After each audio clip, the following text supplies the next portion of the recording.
Welcome back, everybody, to episode, I believe it's 220 of the Lookout Podcast. I'm, of course, Meelz. I'm here with LJ himself. LJ, what's up? What's good? How you feeling? How Feeling we living? good. I feel great. Do you? How's the weather been out there? Freezing. Despicable. Very, very cold. I need a new winter jacket. That's really the story of my life for the last week. Also here with AD. AD, what's up? Hey man, the weather here has been kind of ass. It's been hot one day, rainy the next, and then it's cold, and now it's back hot. We're in the 70s again. 70s. I would love that. I know, Shit. bro. What? 70. Yeah, man. What do you guys you guys have any Thanksgiving plans? It is Thanksgiving this week. My family did Thanksgiving early, so we did Thanksgiving on the 22nd. That's so jarring to me. Because my aunt who lives in Texas came up here, and they were just like, well, since she's here, let's just do the Thanksgiving early and whatnot. And I'm sure I'm gonna still end up doing something on Thanksgiving. Just pull up somewhere, bro. You just pull up. Oh yeah, for sure. I mean, I got a couple houses. Listen, I'm gonna stack my plates for sure. But yeah, nah, we did Thanksgiving early though, so we got that out the way.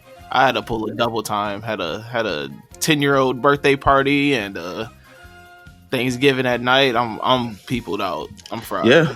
No, I feel you. AD, anything you got going on? I was supposed to have some family come in town, but situation didn't allow them to make it in this week. So just gonna be kicking it with my pops. Okay. All right. I love to hear it. I think I'm doing the same family stuff, and then I think over the weekend, I might go hang out with Rob and Nelson. I think they're watching Survivor Series, so I might hang out with them. So we'll see. There's a lot of good stuff this week, but it feels we're into the holiday mix now. Now it's like, okay, presents, okay, move in, okay, things like we're doing things right now. When was the last time that y'all did Black Friday shopping? Black Friday shopping, like on Black Friday? Like yeah, outside? When was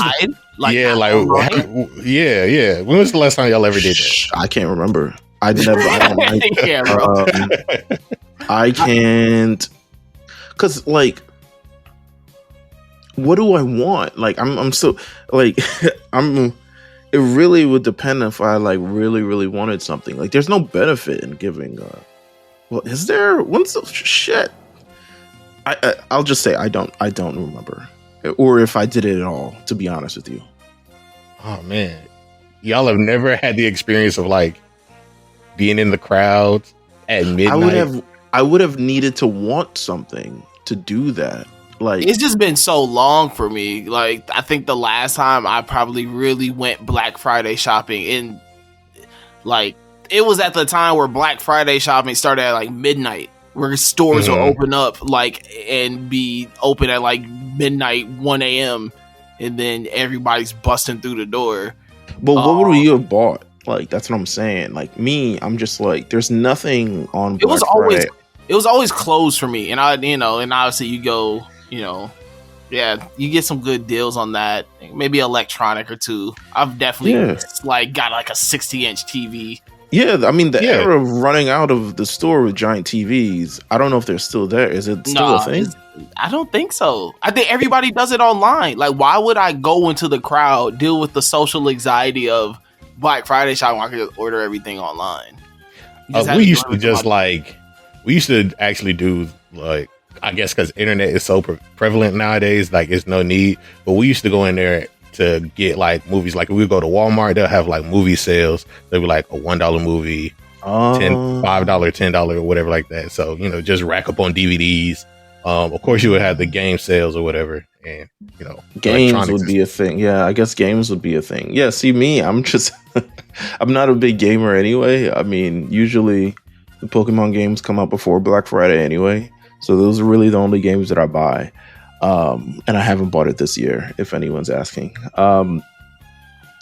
And yeah, there's just nothing that I want. I mean, nothing seemed fun about.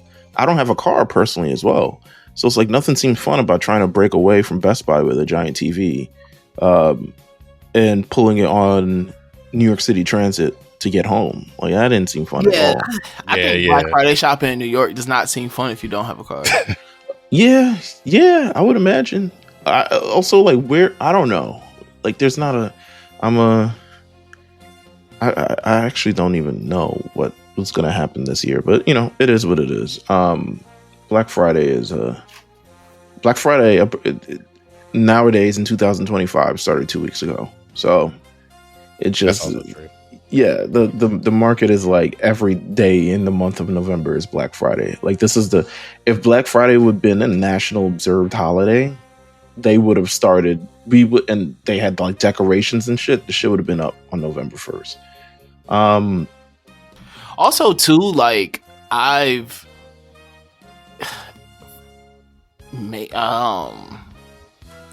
spent most of my professional career not like working on Black Friday. Yeah, me too. Like, you know, it's like, you know, it's not like I'm in like customer service doing like crowds and stuff, but it's just like I usually work on Black Friday, so it's just like I don't really get to go out and experience it. By the time I get off, everything that's worth buying is already sold out. I've never worked retail on Black Friday, or retail just in general. Not long enough. I worked retail for 2 days and quit. That's my retail story. So I've also never worked Black Friday. Seems like a very terrible time though. Yeah, I've never worked it. Yeah, no, God, I could never. Have you? You say you've never worked retail? I've worked retail for 2 days. Yeah, I can't. I could never. That's why I love the culinary industry. That's the one thing. I would imagine food. Yeah, your food is your path, but food is also. Is there like a big food? Like, do a lot of people come in on Thanksgiving to do? Only if you're a Chinese spot. Oh, that's true. Yeah. Well, I mean, the next day on Black Friday, we're planning to do like a little Friendsgiving or whatever like that at a restaurant. So I think Black Friday, you might get a lot of people who are like, oh yeah, we couldn't get together for Thanksgiving, but Friendsgiving at a restaurant is next level. I kind of like that idea.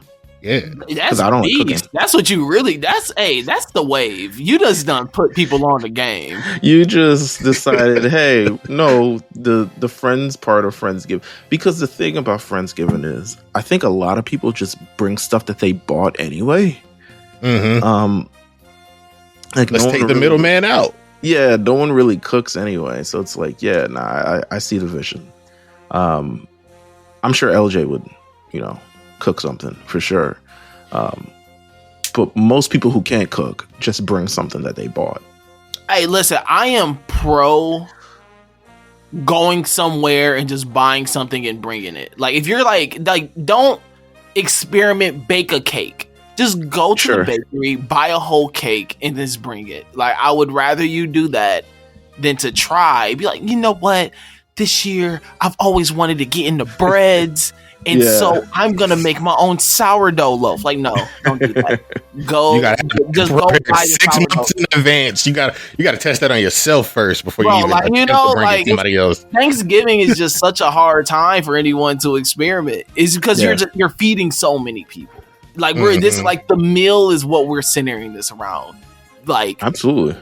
Listen, the meal, football, and us hating on Christopher Columbus, like that is what Thanksgiving is all about.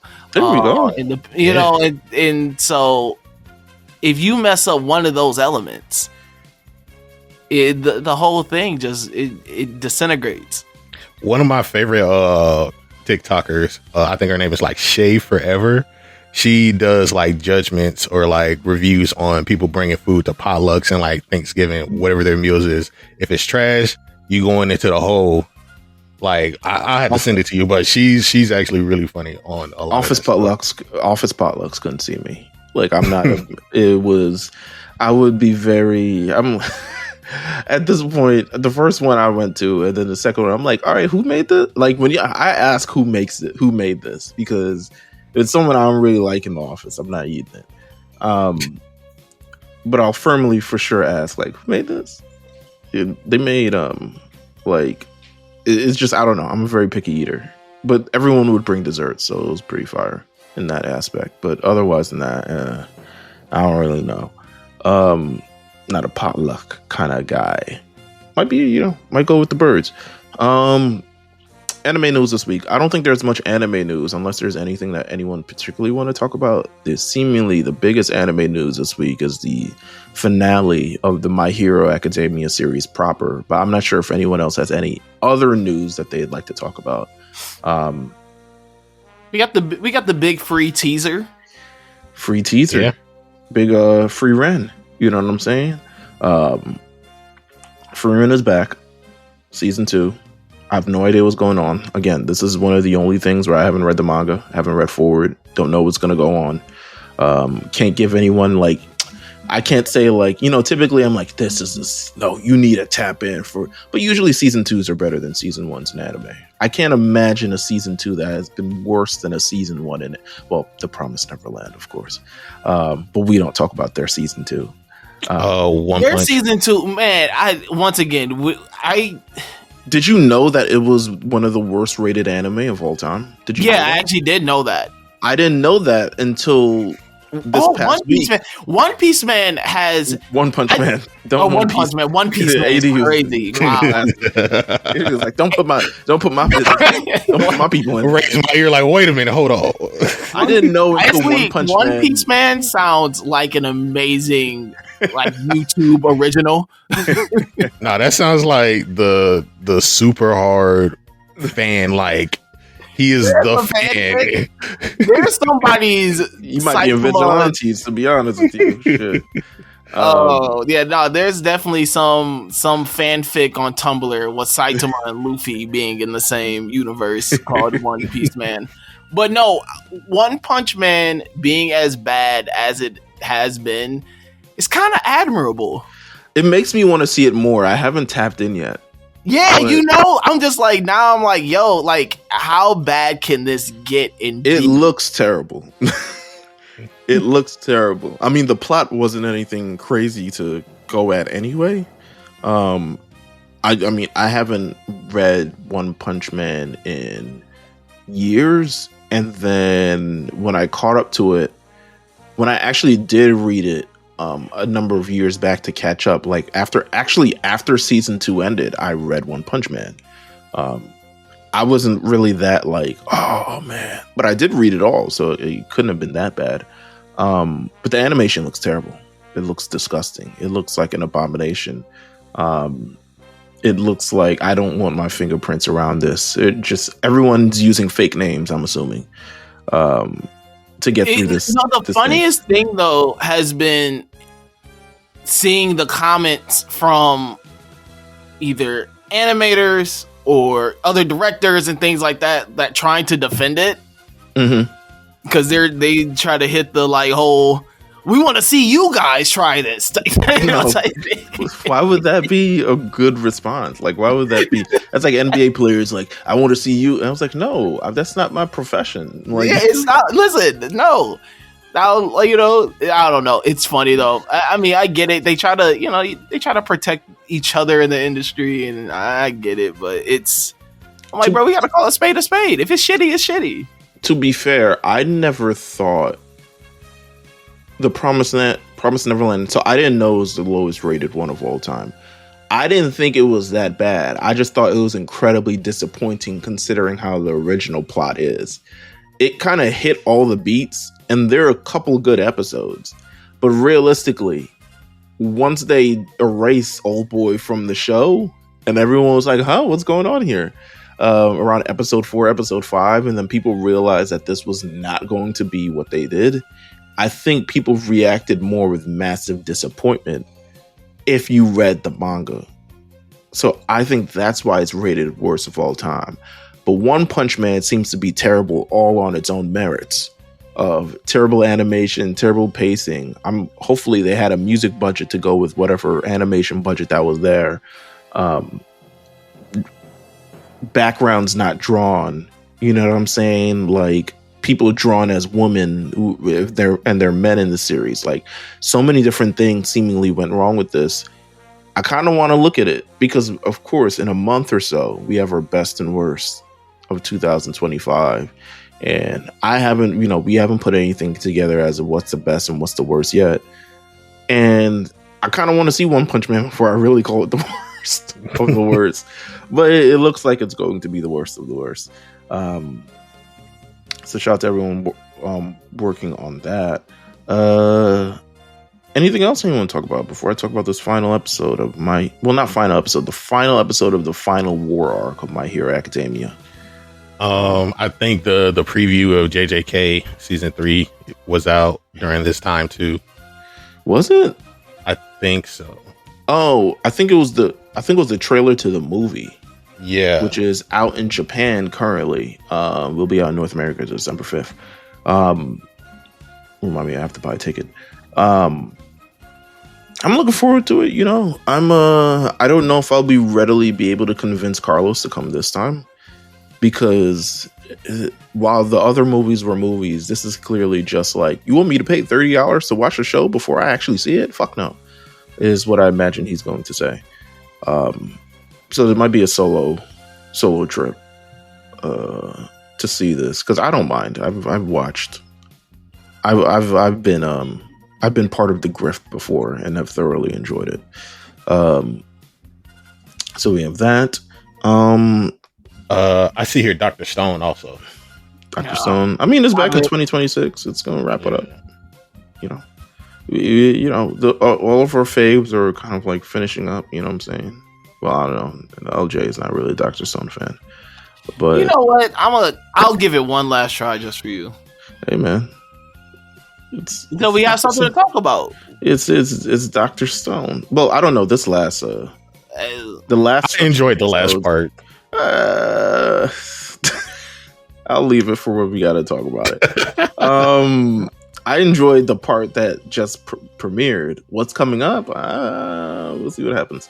Even though I think we've already talked about the ending to Dr. Stone, probably on Big Eyes, I'm assuming. Yeah, a long time ago. I think it was me and Sid on that one. Yeah.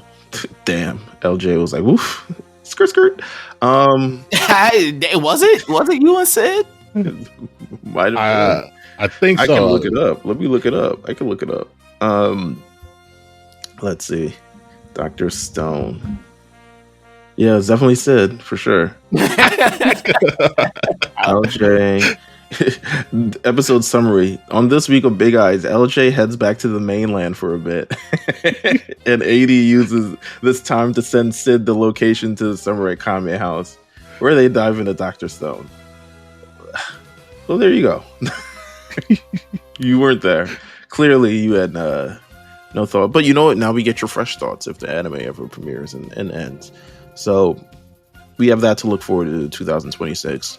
All right, I can't do preamble any further. This is My Hero Academia episode 8 of season 8. Did any of you see it? Yeah, I watched it. Oh, okay. I'm surprised. Why? Because AD normally never watches anything in real time. I told you I've been watching it. Like, okay, all right. Just AD's trying to prove a point.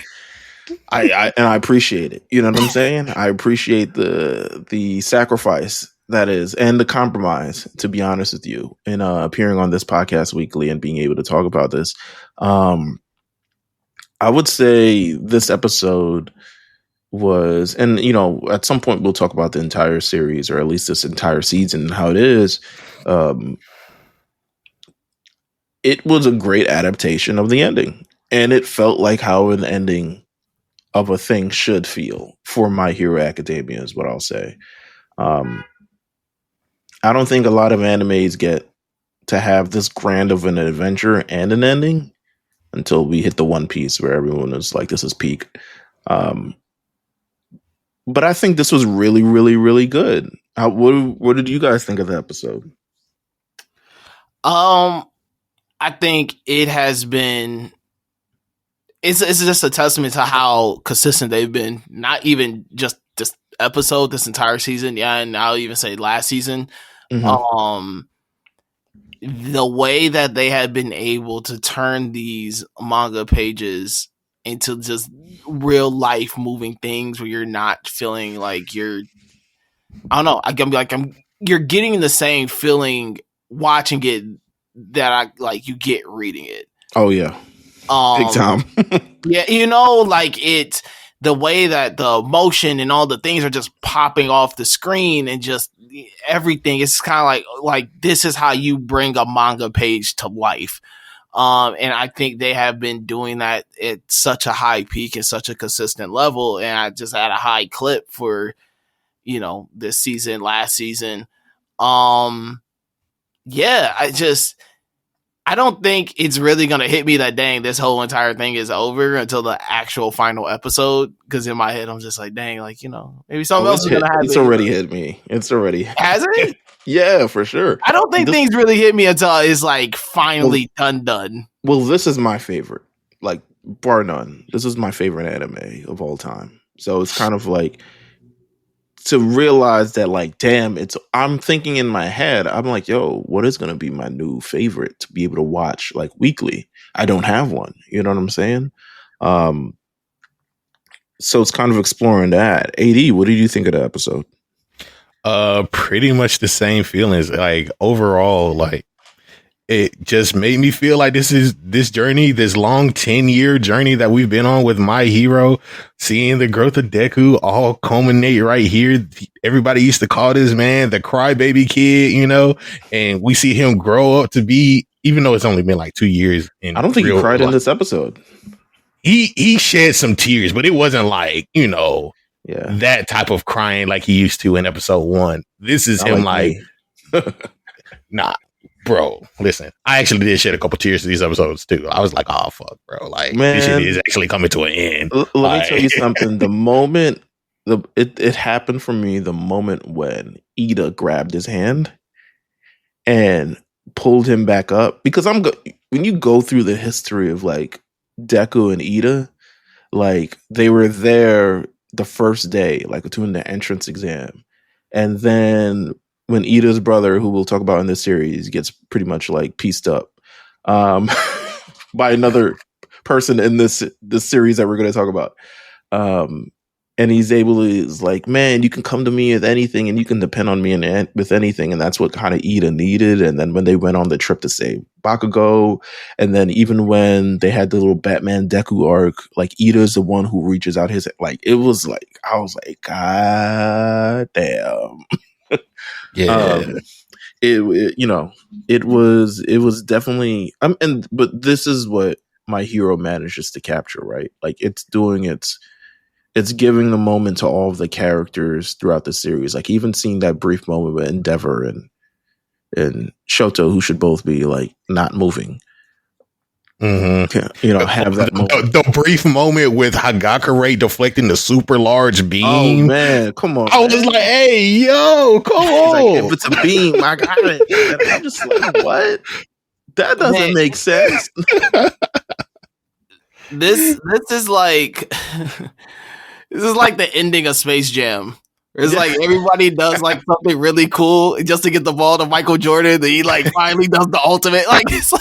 You know what? That is accurate. That is the perfect way to describe it. It is the end of Space Jam.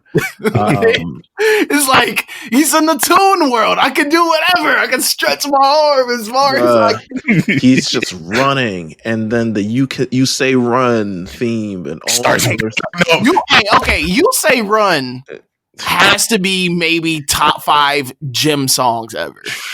Bro. Top three, bro. if you say run is on the lifting playlist, because that shit hits, and I'm okay, put on 745 plates. Yeah. The drum breakdown hits, and then it's oh shit, time to get up, time to go. Yeah, we going to work. It is probably it reminds me of the there's another Dragon Ball Super theme that's also similar. When they beat Jiren, you know what I'm saying? When they played that theme and they beat the opening, the part 2 opening. Yeah. When they beat Jiren, but it was Frieza and Goku, and they're running alongside each other and they're playing the theme, and I'm just that's a similar moment to what I caught feeling this. I was like, oh, they're doing it. And then the ending, in terms of the ending of Shigaraki doesn't really get the perfect ending, but he gets the ending. And I don't know if it was Horikoshi's point to like not want to pretty much like celebrate villainry, because he still did a bunch of bad things. Not like he was a good guy after all. It was like, no, he killed mad people. But still, he villain should. Yeah, and he stayed villain to the end. It wasn't like he sold out and it was like, I was actually good after all. Oh my god, and become a good guy like Yu-Gi-Oh or some shit like that, or any other anime. He goes out the way he went out. He was like, listen, when I die, just tell Spinner I destroyed other folks. Like, I destroyed until I died. And that's kind of how it ended. It ends with the great shot of the great double spread manga panel of Deku in the air. The sky is finally blue again. I'm sure the blue sky haters are upset because so many people in My Hero Academia fandom hated the blue sky, but we haven't seen a blue sky in legitimately almost 2 seasons. But it's finally back. And, I look forward to the epilogue over the next 3 weeks. I'm interested to see what they're going to actually cover and how they're going to cover it. I don't know if they're going to do that special thing from the post time skip mission thing. I'm not sure they're going to do that, but I would hope they do. But it looks fun. My Hero Academia. With that, I ask this question. What do you think about the legacy of My Hero Academia? I actually have been thinking a lot about this. Because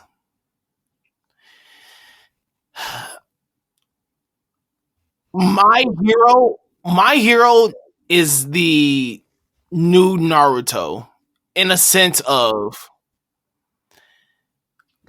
it's so popular and became so popular and it became so big that I think there was a turning point where everyone loved it, but now it's like it's the cool thing to not like it.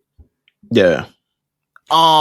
Which unfortunately makes the talking points around it very like skewed in a sense, because it's just like no one's actually trying to look at this from a lens of like what they're actually giving us. And now listen, this is coming from a person who really doesn't like Naruto at all, but I actually have a real like I've watched this here, like I have a real gripe with it. It has nothing to do with popularity for me. No, I mean Naruto is pretty dumb at parts. Yeah, like so. But I think though that there was definitely a time where it's like the most popular thing in the world. But when things get popular and when things get big and when things become a mainstream thing, it now becomes easier to be like, no, I actually don't like it, and no, it's actually got this, and oh, it's just this other shonen. I mean, My Hero did come in at a point where superheroes are the biggest thing in the world. Shonen anime is the biggest, is starting to rise again. All these things. So it takes a lot of popular elements of the time and creates this like kind of, this thing where it's like, okay, here's all the cool stuff. Here's all the pop stuff, but it still has its own original story, its own original storytelling, like its own feel for it. And it's its own thing. I think that just sometimes people look at it from a sense of like, once again, it's the thing that is cool to hate now, because it became so popular. Like anime in a weird way is like fashion. We're in fashion where something becomes now widely available and now widely, liked. Now to all the cool kids, it's not cool anymore. It's just like, oh no, like everybody on that now, so I can't be on that. And anime kind of acts that same way, where things, as the popularity grows, it reaches a point where it's like, okay, now the cool thing is to like not like it, or not find a reason not to like it. So, but end of the day, you can't even talk about this age and generation of anime without bringing up My Hero. Like you can't. Like it's such an integral. Like it's such an integral part of the story now. It's such an integral part of the culture. It's such a like it's such a entryway point for so many new anime fans and so many, you know, who are adults and who are kids, and you, regardless if you love it or you hate it, you can't deny it, you know.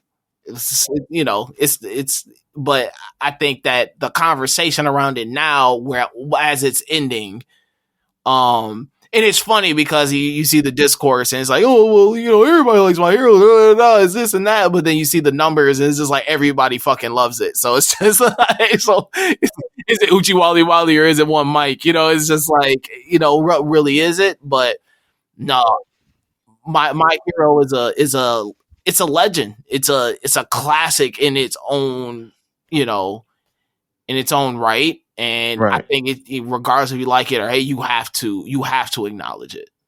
Hey, what about you? I've been thinking about where we started and what anime was like back then when My Hero, both anime and manga, first started. I started off with the anime, of course, and just thinking about all the different talking points of it, and because I think it was still a good entryway, like you guys are saying. It's a good entryway. It's a good you know, foundation for people who want to get into anime. It does all the right things. It does all the little things, but it still has like characters that you can like, characters that you can kind of like follow. Todoroki being like one of the bigger ones that were back. They were back then. I think I remember the discussion around Bakugo at whether or not he would become a villain and like his journey and how people ended up following him. Like, no, Bakugo is actually one of the best characters. You know what I'm saying? Yeah. And just the entire journey for the last 10 years of following My Hero as a whole and seeing like the community grow and like the anime industry as a whole and all the fans and everything grow alongside My Hero. Granted, there were times you know, around the second or third movie, you remember when they did the thing with, you know, the fourth or fifth season, how they swapped that around with My Villain and all of that stuff. Yeah. And just how that went and, you know, the discourse around how the production was kind of mishandled for that. But I think overall, we as people who stuck with it, still got to enjoy and experience a very compelling story, a very compelling cast of characters. Just it felt inconsistent at times, but it was like the Naruto thing. But I think everything that My Hero does it better than what Naruto did. And you know, you say that is because Naruto paved the way, and this is a lot shorter, so it had a lot more. It had an easier time of breaking down the fundamentals and stripping all the fat away of, you know, just getting to the points that it wanted to hit in terms of, you know, Deku's journey and all of these different characters' journeys, and even giving them all great moments leading up to the finale. You know what I'm saying? Right. I think as a whole, My Hero tells its story very well, and it is the quintessential, or at least one of the quintessential anime that people should go watch. It's like, you know, we've spent 170 something episodes. 176. Yeah. Following all of these characters. I think that is a good amount. If you want something to binge, if you're an anime fan or you're trying to get into anime, you see all these different anime, you know what I'm saying? As a One Piece fan, of course, I'm gonna be like, don't follow One Piece unless you have the time for it. But this is this is something that's easily digestible because there's always something going. I wouldn't say always something going on because, you know, they had the rock festival or whatever like that. It was, but that's still fun stuff. Like, yeah, it's all part of the plot, you know. Yeah. Like everything, even when you look at the rock festival, the moment with Eri in the episode before this doesn't happen without that moment of the rock festival. It actually, that moment ends up becoming Deku's first time really like on his own. Even the fact that Gentle, you know what I'm saying, comes back and, you know, the questionable stuff around that, but him getting his redemption moment, you know? But all that stuff, I think you guys hit it definitely on the head. I think that just the legacy of My Hero Academia on one stretch of the imagination, or at least one one instance part of it, I believe it is one of the earliest or pretty much one of the starting markers of this new resurgence of anime in popular culture.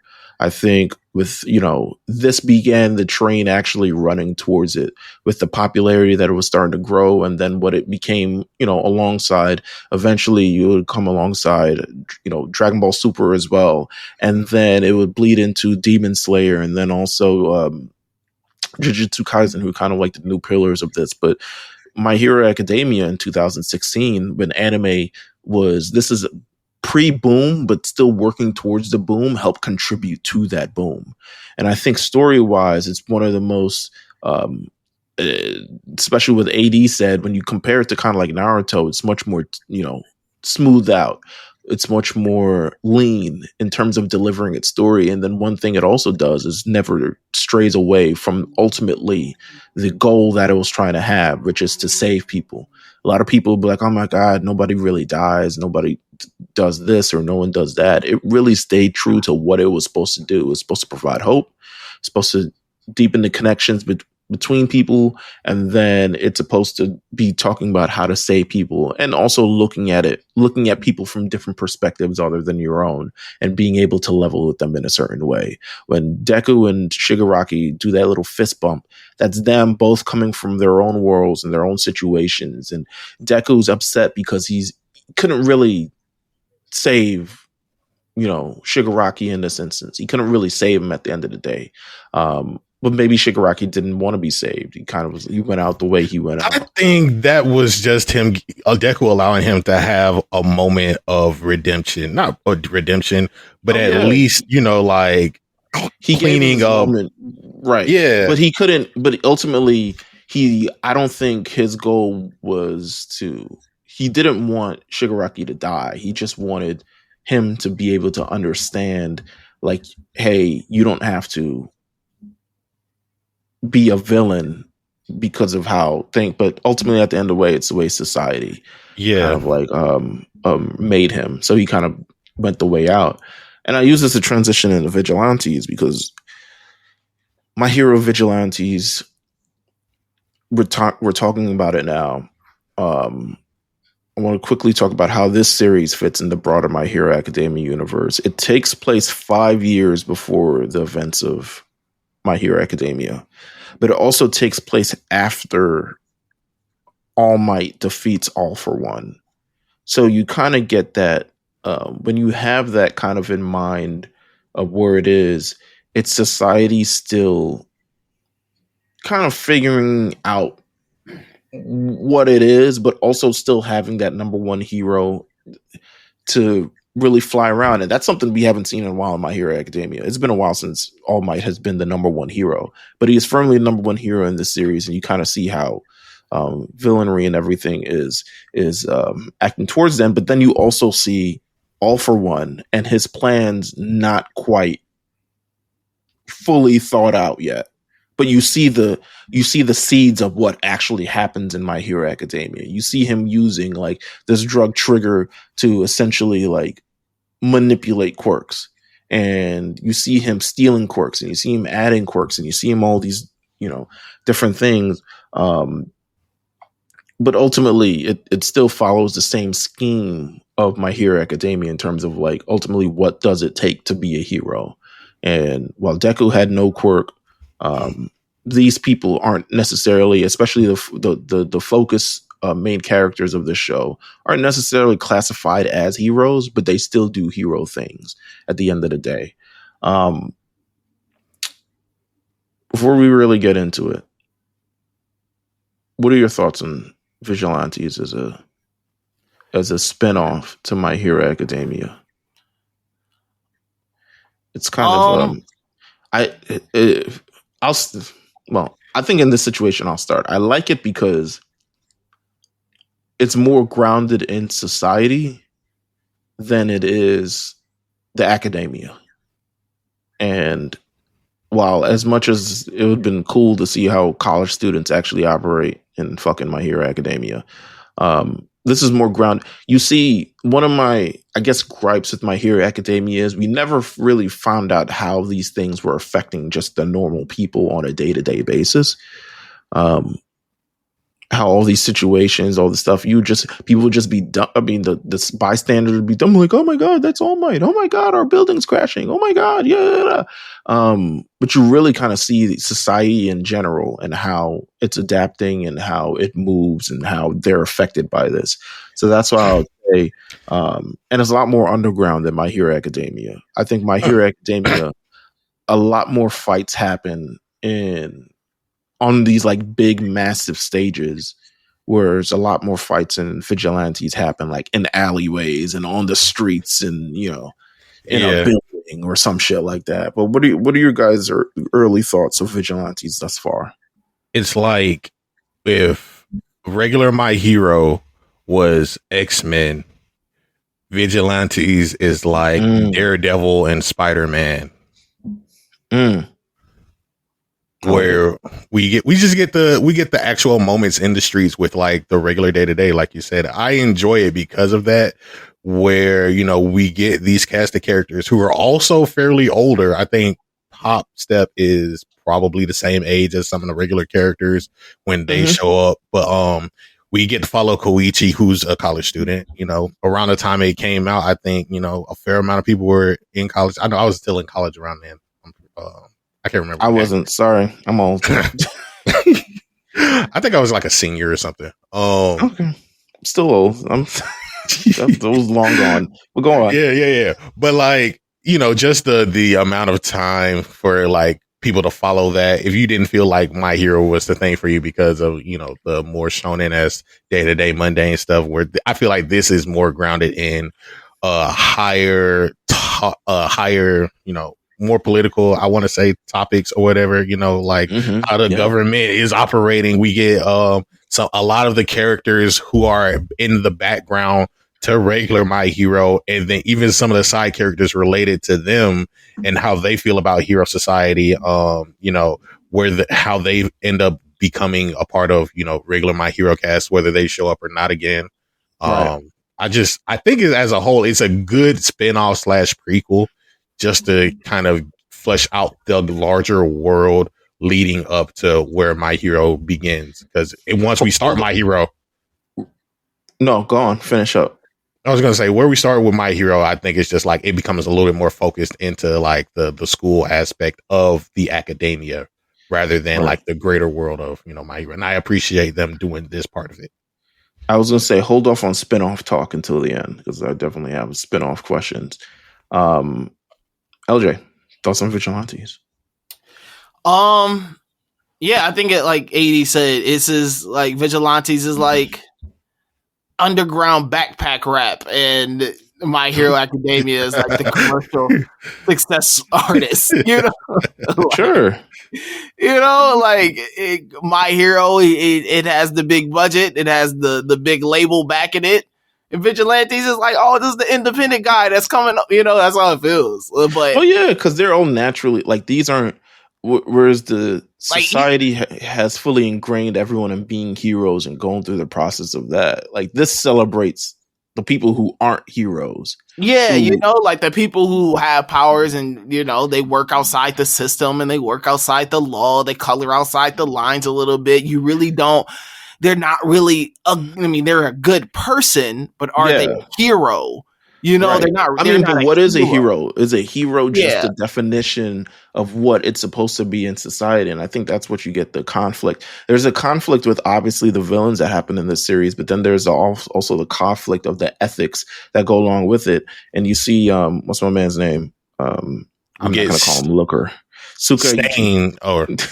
No, I was going to say Sukaichi.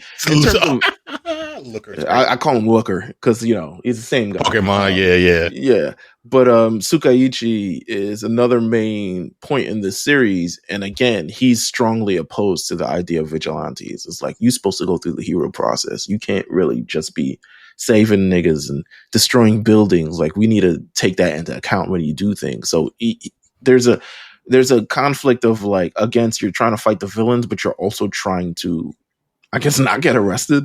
You know what I'm saying? Going through this because of how hero society has now been fully industrialized and commodified with all that aspect of it. Mm-hmm.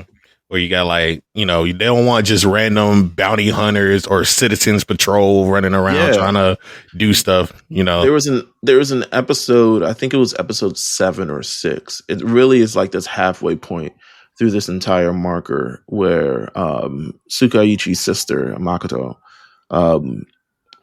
was a student and she was working with Koichi, and they're going through like the history of heroes, and it's like, do you know where heroes originated? And it was like Rhode Island, and it's like there were originally 149 heroes originally reported in not heroes, vigilantes reported in Long Island. How many of them became heroes? And then he was like, had to be half. She was like 7 because, you know, and blah blah blah blah blah. And it's just kind of like this take on like society, you know what I'm saying?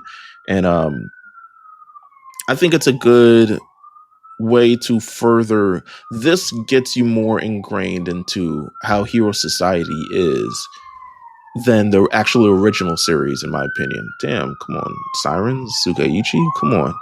How about this? What's everyone's favorite character thus far? In Vigilantes? Yes. Shout out Knuckle Duster.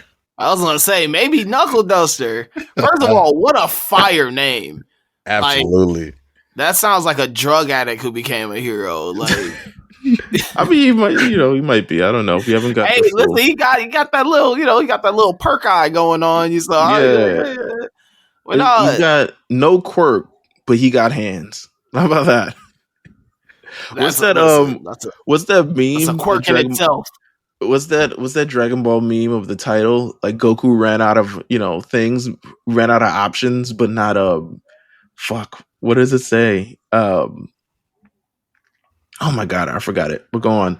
But no, Knuckle Duster is pretty tough as a guy with no quirk, who really just puts the beats on folks from episode 1.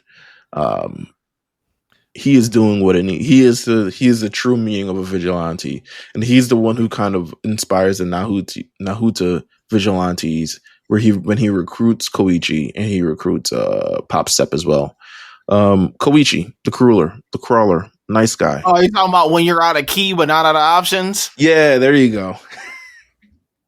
And they did something with Dragon Ball related to it regarding one of the title of the episodes. Which is very, very funny. But Koichi is, again, departure from Deku, a little bit older than Deku, not quite the same as Deku. Deku's much more of an, oh my god, guys, he's a fanboy, really, at the end of the day. And Koichi is kind of to an extent, but maybe it's because he's a little bit older. He's still a fanboy though. They are literally the same person. I mean, yeah, on the low. Like, I don't know if they're the same person. I'll say that he does do hero work in an All Might fucking hoodie. So the only difference I think is Deku is more prone to actually like study and everything like that, whereas Koichi is not really. When you see him in college, he's not really like doing too much. Man, listen, I think Koichi's Deku. If Deku lost the light of life in his eyes a little bit, like Koichi. So yeah. Here's the major difference is Deku grew up with no quirk, and Koichi grew up with a quirk. So by their perspectives on how they see things, just in general, Deku has a lot more of appreciation for heroes and everything like that. Koichi is just like, I'm a dude who slides and goes. You know what I'm saying? Here's my quirk. It's kind of lame, low key. But I make it work for me. You know what I'm saying? I get to where I need to go. But I think they're similar in their like vanilla good guy, nice guy act. But I think they're different in how they approach things in their daily lives. I don't think they make the same decisions as what they do, but they're definitely cornballs in their own right. And then we have Pop Step, who is a idol hero. Apparently, Butts is the name of the game. Needed fan service for the show. And then we have additional characters into the show that's built into the frame of it that we see in typical My Hero straightforward. We have Aizawa, who is not yet a teacher, just out here hooking niggas and and solving crimes the way he does. We have Midnight, who's out here as well. I think she is a teacher by this point. Am I wrong? Yeah, I'm pretty sure she is. So we have Midnight. We have President Mike is also here. We have who else is from the original show? I mean, there's we have what is his name? Oh damn. Who ends up becoming Stain? Oh, Stendhal. Yeah, Stendhal. Stendhal, of course. Stendhal, who is again just as might be more. Well, no, definitely not as sinister as Stain, but as equally unsettling. And I think what they do is that their conflict between like, yo, this dude is whacked out. Like, we're not supposed to be killing these dudes. Like, what he killing them? Stendhal, I love the Stendhal arc through this. I thought it was very, very cool. I thought the kind of scene where Stain's ideologies really began as a hero, and then also he's kind of like, not you really killing niggas, like it's kind of crazy in that instance as well. And then oh my god, Ingenium, that's what I was talking about. Yeah, Ida's older brother. Before he gets off, you know what I'm saying? You really get to see who he is and how he operates in this world before he really gets like pieced up in the original. Like he's one episode in and then paralyzed for life. Which just shows you how crazy this like hero world can be now that you see him kind of like operating. He's one of the top heroes in movies and TV shows and commercials and shit. And then suddenly his life is over. Because he got run up and done up by the dude from episode 4 and 5 in the show. Yep. Even have a flashback of young Ida and him trying to teach him how to run and use his quirk. Yeah. Another aspect of this thing is the development of Koichi's quirk, which is a recurring theme, and it's going to be a recurring theme throughout the series. We've never seen we've seen the peak kind of it all, right? Like you look at, when you see UA, these are special kids who can, in a sense, control their quirk. They're not the best at controlling their quirk, but they have really strong quirks and they can do amazing things with it. Whereas you see Koichi, we see him, he's not in UA. He's just regular civilian, regular degular. And he operates his quirk, but you see the constant evolving. He's like, oh, Ingenium learns to make him stop. I was like, God damn, I guess this is like riding a bike. Then he learns like sweeping kicks and all types of other stuff like that. And if you read the manga, you see how far like his quirk ends up becoming incredibly like. Oh, it's actually overpowered. Yeah, it is actually like kind of busted. I mean, they might have went too far with it, to be honest. Because we see other dudes like that. Like the soccer dude, to me, is fucking insane. I laughed so hard. The soccer villain who steals Makoto's purse. It's like, that's the soccer villain. He's just like kicking a soccer ball down the street, and he's like got awesome soccer skills. That's the shit I'm talking about. Like regular people with their powers. When you compare it to the main series with UA, with all these specialized goons and mutants like Bakugo and Shoto Todoroki. Like Shoto Todoroki in this series episode everything finished by episode 12. You know what I'm saying? But with Koichi, there's only so far you gonna go with what's his quirk? Glide? That's the name for electric slide. Slide and glide, goddamn. Slide and glide. Line dancing. Yeah. He's just a dude who slides and glides. And it's not until he encounters so many different other people and encounters different situations. I mean, I'm looking at it now, going through the fandom page and remembering of all the things he does after the season and realizing, oh yeah, he's at this point. I think this is just a testament to, like, you know, the the My Hero Academia of it all, right? Mm. Where it's like the academia in Deku's story where they actually get to learn to develop their quirks with Aizawa and everything like that. And because he missed that test, you know, he never had that opportunity to develop his quirk. So he always thought that this is how he should use it, you know? So like, just seeing all the people around him and actually getting involved into the vigilante world and actually trying to become a hero, I think that's what allowed him to open his mind up to different possibilities, to the crazy stuff. The exposure with actual heroes, and I guess you see how important the UA system is because they employ the greatest heroes to be able, as part of their staff and faculty. I don't say the greatest heroes. None of these niggas look like All Might was the greatest hero that joined that shit. But I'm just saying, Midnight, like, no offense. I mean, she dead now, but not the good. Damn. I mean, she had what was she? She was top 10. She was the Avon lady, you know. She had the smells for everybody.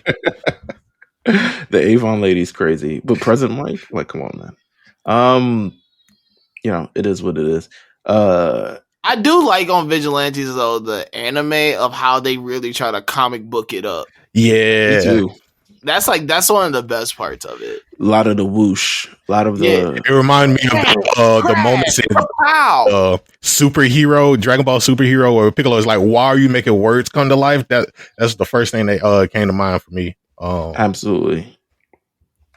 It's a good set of things, but I love the characters as far we get through. The top villain of this season is none other than, I'm just going to call her Queen Bee. I actually don't remember their actual name. And nor do I know if they actually like say it, but it's Queen Bee. They say her name. I just can't remember her name off the top. I can't pronounce it. Yeah. She is the dealer. She is the major drug dealer of this series. She's given out the drug trigger, which makes everyone's quirk. Everybody triggered up, baby. Yeah, man, she out here hustling. Triggering, I'm triggering. They triggering in the clubs. They triggering in the bathroom stalls. She's giving out for her bees. The bees thing is crazy. Like, bees thing is hard. And low key, it goes. I mean, it's a storyline that stays with us throughout the whole series. So yeah. Reading Vigilantes was fun. Thinking about it, the Vigilantes was such a fun read. I mean, it gets a little thing at some parts. Like there's too much of a local aspect to it as well, like talent shows and all the types. Yeah, I like that. I like it how it's like your neighborhood hero. You know, yeah, I mean, it is.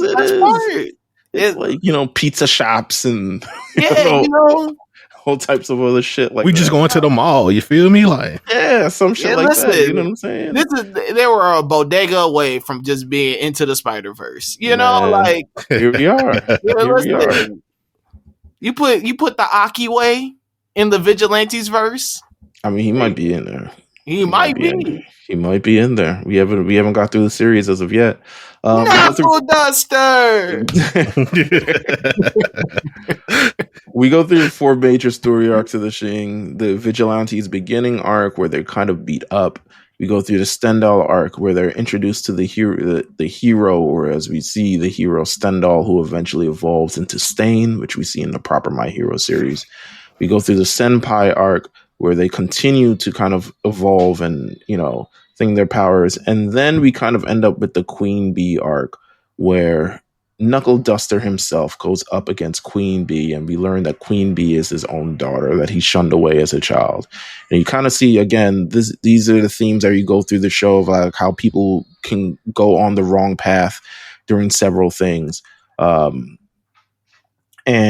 yeah, she goes through the wrong path, obviously selling dope, as opposed to going to school and all types of other stuff like that. But, you know, I mean, he puts her, there's not much father-daughter fights in anime. It's kind of original aspect itself. Like, imagine going toe-to-toe with your daughter. Well, not you, LJ. But, you know what? My daughter would definitely step to me on some Tekken shit. Yeah, and show up. But, you know, she tries to kill him, tries to electrocute him to death. but he also bought electrocuting things to really fry her up. So he fries her and it says, listen, the body's about to die, so you better get out of there. So the queen bee eventually gets removed from the host and he gets his daughter back. So shout out to that great ending of the Knuckle Duster. And it seems like from there on, he's trying to retire from the vigilante world. And then, but we don't see much about his home back history, but we know he has no quirk. But we are introduced to kind of like the new person who eventually takes over this queen bee, not takes over the queen bee, but kind of holds it for now, who will be much more prevalent in season 2 and moving forward. I love a good like final episode. Here's a new villain that's going to be in season 2 kind of vibe to it. Get other cool things in this thing. Get Captain Celebrity. Funny. Yeah, the number one hero in America before Star and Stripe. Absolutely. I mean, it was a grim time in America. And we got Soga, who's just, he gets spikes out of his hands, former victim of the trigger quirk, but now he's like, damn, we gotta get rid of these busters. He says busters in my head. Number 6. Get rid of these busters. Yeah.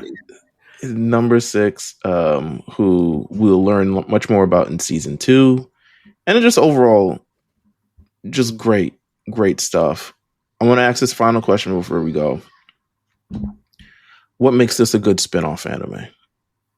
And do you think there's a potential for other animes to have good spin-off animes? And we're just going to ignore Jujutsu Kaisen for now. I think what makes it good is that it doesn't attempt to accomplish what the original series attempts to accomplish. I think a spin-off needs to have its own kind of mission and goal, and Vigilantes has that. I think that it is set in a perfect timeline too. It's just far enough away from is just far enough away from the original series. Timeline. Right. But it's like, I don't know, it's like close enough where you can see like how certain actions and certain people, how they end up where they are. It's like Modulo. No, not at all. Never mind. It's like Modulo. My opinion, what makes Modelo is too far into the future. I feel. Yeah, right. But here's the thing: it borrows a lot of the same elements from the show, but it is not the same. This is not a continuation of this. This is not even the prequel of this is set. This is not even like the proper prequel. Like, what was the Class 1A before My Hero Academia? Let's follow those kids. Like, nah, this is a completely different plot presented in a different way, following the same kind of like theme of the show, and it stays true to all the elements and all the boundaries and guardrails like Hero Society and all this other stuff like that. But it's looking at it from a completely different flavor. Whereas My Hero Academia focus on much more of the academia. Again, like this is focusing more on like, again, the streets, the vigilantes. Yeah, it feels like, okay, I don't know. It feels just more of like My Hero Academia is the whole map. And Vigilantes is like, all right, we're just going to focus on like one real subsection of this map. And that's how I feel like JJK and Modulo. I feel yes. Because here's the thing, right? Here's the thing that's the difference between that for me. It's like, because I love the fact that you said, let's not talk about Modulo in here. You're right. All right. But it's the, besides like that, I think the biggest thing also is the fact that at the time, this was also being released at the same time as regular My Hero. So you got to see a lot of the plot points and different characters kind of line up with what was happening in the main story.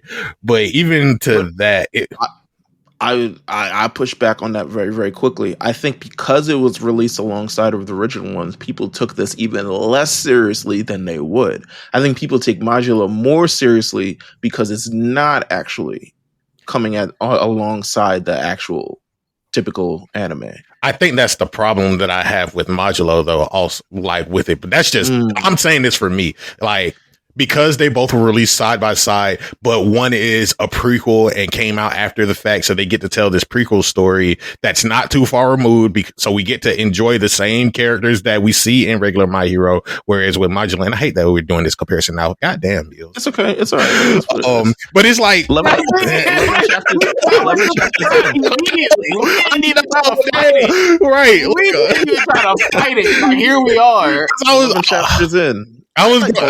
I like both. I say that I like both of these spinoffs, and I think I like them for the same reason. I like them both because while they follow the same rules that was established in the main series, the plot is different enough. Now, JJK Modulo's plot, they're establishing completely like new things as well, and it's kind of like retconning things, to be honest with you. But it's completely different enough where you can invest in it as its own thing, as opposed to continuing to like compare it heavy to the original series. If that makes sense for me, if that makes sense for you, like I don't really compare My Hero Academia and My Hero Academia Vigilantes. I don't say one is better than the other because I think they're just two completely different things. Now, I can say I enjoy the main series better. You know what I'm saying? But that's because there's a lot more investment into it. Even the same with Modulo. I think I'm probably going to enjoy the main series better because of all the investment within it. But I don't think the spinoff is. I think the spinoff's originality keeps it from being a disappointment, like per se a Boruto. But here's the thing, like, and I see what you're saying, but I think for me, I would like them both just as much, probably in the same vein, because they don't take away from each other. They actually flesh out the actual world and some of the timelines and some of the ideals that go into regular My Hero. Whereas with like, you know, it's like the Dragon Ball Z thing, but we get to flesh out that world a little bit more. And then once we understand Dragon Ball Z, we get to flesh out a lot more, but like with Super and stuff like that. I'm just saying but Dragon Ball has great spinoffs too. And I think a lot of the reason why their spinoffs are thing is because they're so different from the original one. Like Daima as a spinoff. Okay. Great. So here's the thing. I have a quick question. Okay. Is there a difference between a spinoff and a sequel? Yes. Well, because I feel Modulo is more of a sequel than a spinoff. I don't think because it's the like sequel it's more directly connected to that timeline. Sequel follows up the events of the original one, like closer. I would say this establishing something completely different makes it a spinoff as opposed to a sequel. I would say it's a prequel more than anything because it's, you know, we got My Hero first and then we got Vigilantes. Now, what would I say is a spinoff is like, and this is like getting to the nitty gritty, but like those team up mission manga that came out or whatever like that, I would call that a spinoff because it's still alongside the main story, but it's not in the main story. So I'm looking at it right now. Like a sequel continues the main story of the original work, often with the same characters. Mm-hmm. While a spin-off takes a supporting character, side plot, or concept from the original and makes it its own story set in the same universe. Yeah, I think Vigilantes is a great spin-off. I think Modulo is a spin-off. Sequel. No, I think Modulo is a sequel. Modulo's a spin-off. I don't think it feels more sequely. I think they're both spin-offs. I think they're both spin-offs. They reference way too much. But you're taking the concept from the original. Like you can take the concept from the original. A sequel covers the main. It's pretty much following up the main story. Is Boruto a sequel? Yes. Yeah. It's a sequel. It's a sequel and a spinoff. Is Dragon Ball Z for sure? Is Dragon Ball Z a sequel or a spinoff? It's both. That's a sequel. It literally is connected to Dragon Ball, and then they just go, "Hey, he's older It's now." a sequel because it's following Goku, of course. Happens, right? Dragon Ball Z is definitely a sequel. But like, what was the main story of Dragon Ball to Dragon Ball Z that we're supposed to connect to? Like, Dragon Ball Z is a sequel. It legit almost directly follows it up. Like, Yeah, like he's older. Like time. he said, yeah, like what? Like what? Daima is a spinoff. Daima feels like a spinoff. That feels Daima's like a side mission. A spinoff. Yeah, like Daima feels completely like here is a side mission where they go into this whole other realm, whole other world, whole other all these things that's not really connected to. We didn't even get. I feel like Beerus and Whis in Daima? I was about to ask because I feel like what makes Daima a spinoff versus anything is the fact that it came after Super. Like, no, I'm saying it released after Super, even though it takes place in the middle and is unconnected from everything else. That's what I'm saying. Like, that's what makes it a spinoff. It's not but I feel like if it was released before Super came out, then we could call it another sequel because then it would follow those timelines. People call GT a sequel. So yeah, I mean, if it follows it up, but you're right. If it was released before in the sequential order, it probably is viewed more as a sequel. But it's definitely, in the way it was released and how it's treated, it's absolutely a spinoff. This is an interesting debate. I don't know. All I'm saying is that is what Togashi writing right now a Hunter x Hunter spinoff, or is it the sequel? Like, I'm not sure. It's all Hunter x Hunter, but you really think, man, listen. I think, I just think that Vigilantes is a very proper spinoff. It's a very proper spinoff. I think Modulo is more. I lean it more sequel-y than spinoff-y. I think it's definitely a spinoff. I don't think the only series that I would say is a sequel in the heart of hearts is like JoJo's. Yeah, JoJo's. But they got. But they don't try to hide that. They got 50 million parts. But they also have it where it's like they're spinoffs because there's only like maybe one or two characters that are related to the previous one. We're gonna ask the people. People. I'm sure. It can be. I'm sure it can be taken as both modulo in terms of like, is it a spinoff or a sequel? I'm saying it's a. I see what you're saying in terms of it being a sequel. I think it's a spinoff just based on how different things are. But you know what? Actually, now I think about it, I guess it leans more towards sequel. Modulo, I'm saying. I just think that this also like it's Vigilantes itself because it came out alongside of it. We could call it a spinoff, but it takes place before it. So it's the prequel thing. It's the prequel, yes. It's spinoff to this. It is what it is. Yeah. Before more sirens pull up, thank you guys for tuning in, of course, this week. Next week we'll be going over. Damn, it's getting louder. Next week we'll be going over Sakamoto Days on this. So if you watched Sakamoto Days earlier this year, you're going to be in for a trip. You'll finally be able to talk about it on the Lookout proper. It's been a big eyes property for too long. Now we officially getting into the Lookout as the anime premiered. So we have that. Yeah, and everyone have a great Thanksgiving. Argue with your family. Is JJK Modulo a spinoff or a sequel? And see how far you get at the table before someone ignores you. But until then, thank you guys. Make sure you guys subscribe to the Lookout. Make sure you definitely subscribe on YouTube. Check us out on YouTube for sure. Subscribe to everything Lookout related. The Lookout on RNC Radio. And don't meet us there, beat us there. We'll see you guys next time. Peace.